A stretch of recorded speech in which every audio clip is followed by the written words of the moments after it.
Parlons jeunes. Parlons jeunes.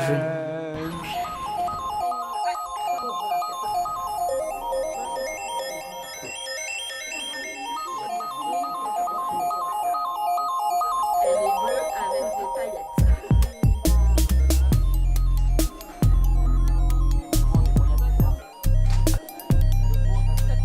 Ça m'intéressait de savoir l'envers du décor des réseaux sociaux, des dangers d'Internet. C'est plus de la prévention, je dirais. C'est important parce qu'on pourrait finir sur Google par exemple. On pourrait nous voir notre tête alors qu'on n'a pas envie.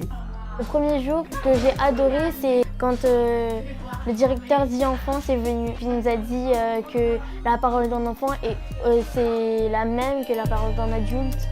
Ce qui m'a plu, c'est les intervenants qui sont venus sensibiliser les jeunes.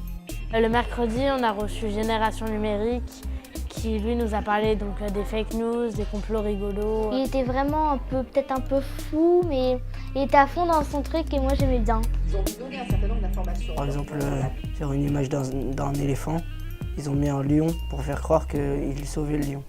Sur les fake news, j'ai appris les théories du complot. Je croyais tout avant. Je croyais beaucoup les youtubeurs avant. L'intervenant qui m'a particulièrement marqué, c'était la CNIL, parce que c'est justement là où ils nous ont montré la simplification des chartes des réseaux sociaux, en principalement Instagram. Tu donnes ton accord à Instagram pour qu'il puisse revendre tes photos, revendre tes données. Si tu supprimes ton compte, tes photos resteront sur Instagram du coup. J'ai appris surtout des choses sur les réseaux sociaux, comme quoi les chartes, etc. Fallait bien les lire. Quand je me suis inscrit sur Instagram ou Snapchat, je me suis dit « Ah ouais, ça va, c'est cool, c'est sympatoche ». Je pensais pas qu'en fin de compte, il y avait tellement de choses qui étaient faites derrière notre dos. Cyberharcèlement. Hier, nous avons tourné une vidéo sur le cyberharcèlement. Sur le cyberharcèlement, ça j'ai compris un peu des choses. Ouais. L'intervention qui m'a le plus marquée, l'enfance. On a parlé de plein de choses comme le cyberharcèlement, l'harcèlement, les écrans. En fait, ça résumait un peu toute la semaine. Parlons jeunes. Parlons jeunes. Ce que j'ai préféré, la radio.